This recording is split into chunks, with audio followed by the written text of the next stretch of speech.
Today is the third anniversary of the Russian-backed move into eastern Ukraine, and a truce between pro-Russian rebels and the Ukrainian army is due to come into force in eastern Ukraine. Announcing a ceasefire deal brokered at the Munich Security Conference over the weekend, Russia's Foreign Minister Sergei Lavrov called it positive, but he stressed the absence of major progress at the meeting. Well, joining me now is the Ukrainian ambassador to the UK, Natalia Galibarenko. Welcome to you indeed. Let's talk first of all about this truce, this ceasefire. Is this a significant move in your view? Frankly speaking, I'm quite pessimistic about any ceasefire with the Russian Federation, because during already 3 years of war in Donbass, we have proclaimed ceasefire so many times.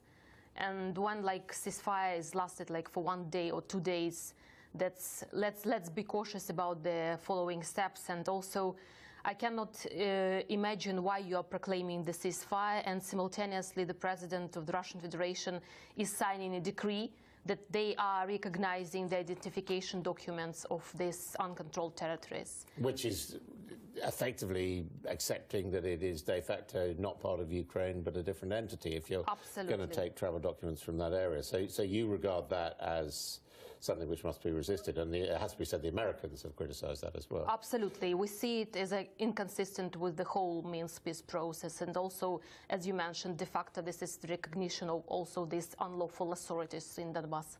What is the current level of hostilities in eastern Ukraine? I mean, people are still dying. Yeah. People are still dying, and following already 2 weeks after the escalation of the conflict, we have still casualties among our Ukrainian soldiers, and unfortunately we are not able to enforce a real ceasefire. In the meantime, Russians are trying, to push for this so-called political settlement of the conflict, while they are ignoring absolutely the ceasefire.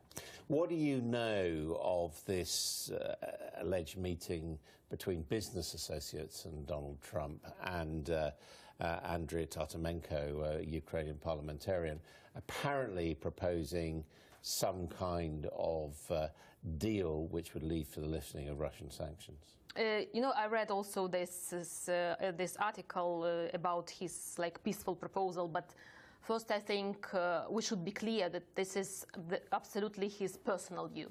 It has nothing to do with the government position or the position of the Foreign Affairs Office. And for me, this is a betrayal of our national interests. So the member of the parliament is literally suggesting to what? To trade territories, so to exchange Donbass for Crimea, and even to rent it to the Russian Federation. It's ridiculous first, and it's very offensive for those Ukrainians who lost their relatives during this war. But how do you feel about that being discussed with people close to Donald Trump, which is what we understand happened?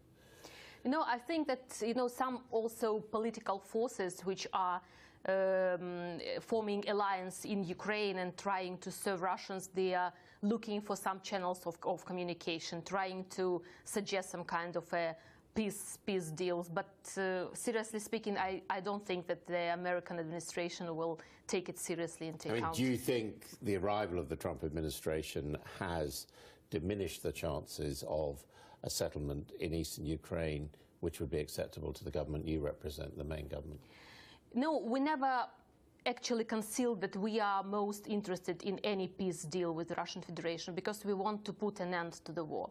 But this doesn't mean that we will be ready to reintegrate these territories on the Russian conditions, with all concessions or some bargaining. So that is not the response from Ukraine. And the good message is that the latest meeting between Vice President Michael Pence and President Poroshenko, the ultimate outcome was that two sides agreed that there should be Minsk implementation, the ceasefire, and then sanctions will be stayed in power till the Russia implements Minsk. So you don't feel under more pressure to settle with Russia because of Trump? No, absolutely not.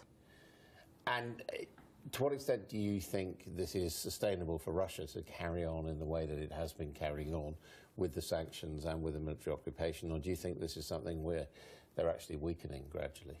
No, my view is that Putin is also trying to test the Western solidarity and also to test Trump itself. So he didn't receive like the policy he was expected because of the strong statements in support of Ukraine. And I think that after that and during the Munich conference, especially Putin decided like to test a little bit who the Trump is, the person, how strong he can be, how the West will react. So he then started with the escalation in Avdiivka, and then the second was this recognition of identification documents.